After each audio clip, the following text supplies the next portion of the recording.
첫 번째 키워드, 스님이 너무해. 자, 불교의 나라로 알려진 태국에서 한 여성이 고위급 승려들을 대상으로 표적을 삼아서 유혹을 하고 난 다음에 성관계를 맺습니다. 그리고 나서 협박을 하고 거액의 돈을 뜯어내는 정말 상상하기 힘든 일이 벌어졌습니다. 어떻게 접근하고 어떻게 이 관계를 맺어왔던 겁니까, 최병욱 위원님? 아니 주로 그 골프를 치자 뭐 이렇게 골프요? 얘기를 했고요.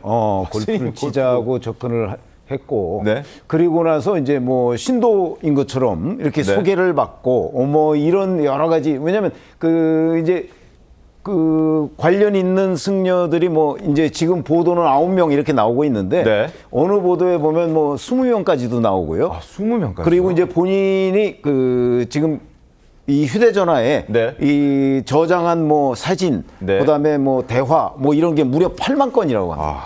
그러니까 아마 앞으로 이제 조사를 하게 되면 훨씬 더 많은 그 여러 가지 관계가 그 아마 입증이 될 걸로 보고, 지금 현재는 9명 내지 10명 정도의 로부터 164억 원을 지금 그 뜯어낸 걸로 이렇게 돼 있지만, 네. 그 이 태국에서 불교라는 거는요, 우리가 생각하는 그 불교하고는 많이 차이가 있습니다. 전 국민의 90% 이상이 불교를 믿거든요. 네. 불교 국가입니다, 태국이. 네, 네. 그래서 사실은 이 승려 스캔들이라는 게 이번에만 있는 게 아니고요. 제가 그렇지 않아도 관련 그 과거 기사를 찾아보니까 네. 엄청나게 많아요. 그런가요? 심지어는 뭐 자가용 비행기를 가지고 있는 승려도 있습니다. 그 정도로 이 승려의 권한, 그러니까 왜 흔히 우리가 정치적으로 보면 뭐 절대 권력은 절대적으로 부패한다 이런 얘기 있잖아요. 네네. 그것처럼 태국에서 불교 그 승려들이 가지고 있는 그 권한이 워낙 막강하다 보니까 네. 거기에 이제 그 재물도 따르게 돼 있는 거죠. 근데 그 관리가 제대로 안 돼서 이 스캔들이 대단히 많았는데, 이번에 또 한 번 대형 스캔들이 나오게 된 겁니다. 그리고 1명도 아니고 2명도 아니고 9명 지금 드러나는 건 지금 그건데 뭐 지금 언론 보도, 태국 언론 보도에는 뭐 20명 얘기까지 그러니까요. 있습니다. 뭐 20명 가까이도 스님들이, 그것도 일반 스님들이 아니라 고위급 스님들이 이런 부적절한 관계를 맺었다라고 하는데, 안진용 기자님, 범행 수법도 굉장히 치밀한 수법이 쓰였을 것 같아요. 네, 일단 이 35세 윌러와는 온라인으로 접촉을 시도를 했습니다. 네. 그러면 여기서 소통이 되는 승려가 있었겠죠. 그 다음에 직접 만나고 성관계까지 맺었다는 겁니다. 그 관계 속에서 매개물이 됐던 게 바로 골프였는데, 워낙 골프를 많이 쳐서 골프 여사라는 수식어까지 붙어 있었다고 합니다.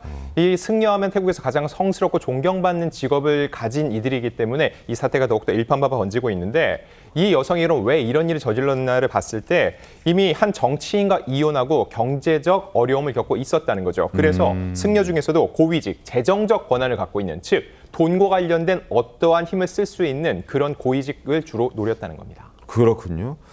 근데 태국은 승려들도 골프를 치나 보네요. 사실 골프가 한국에서 좀 고급 스포츠로 어. 분류가 되긴 하지만은 엄연한 스포츠입니다. 그래서 적정 범위 내에서 친다는 거는 크게 문제가 될 수 없을 수도 있는데, 지금 이 초점 자체는 그 골프를 친 걸 넘어서 이 도덕적 해이라고 볼 수 있는 승려로서 이 여성과 성관계를 맺었다. 그리고 그 과정에서 협박을 받았다는 건 뭘까요? 협박은 즉 내가 상대방에게 응할 수 없는 상황이 벌어졌다는 거죠. 네. 그렇게 놓고 봤을 때 이 승려들이 굉장히 곤욕스러운 상황에 처해 있고, 태국 전체가 이 문제를 무겁게 받아들이고 있는 겁니다. 그러니까 접근하는 방식도 궁금했는데 그걸 골프를 통해서 접근했다는 것도 좀 흥미로웠습니다. 어쨌든 9명이 넘는 고위급 승려들을 대상으로 성관계를 갖고 이걸 협박해서 164억 원을 지난 3년 동안 뜯어낸 이 여성.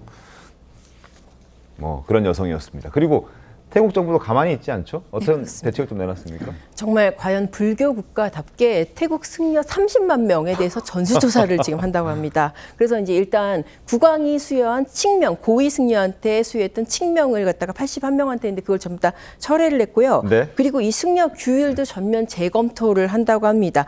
그리고 또 눈에 띄는 거는 일탈 승려의 제보를 받습니다. 경찰에서 한라인까지 만들었다고 합니다. 그래서 승려의 비위를 제보받는 그런 전용 전화까지 문제까지 만들고 그렇게 규범을 위반한 승려들에 대해서는 징역형을 포함해서 아주 가혹한 처벌을 추진하고 있답니다. 사실 태국 같은 경우에는 이 승려라는 게 단순히 직업이나 어떤 성직자가 아니라 정말 특권 계급에 가까울 정도로 네. 과거 같은 경우에는 봉건 용주로서 독자적으로 군대까지 거느릴 정도로 힘센 승려들이 많았다고 하거든요. 그런 사람들의 일탈인 만큼 사회적으로도 굉장히 파장이 큽니다. 알겠습니다.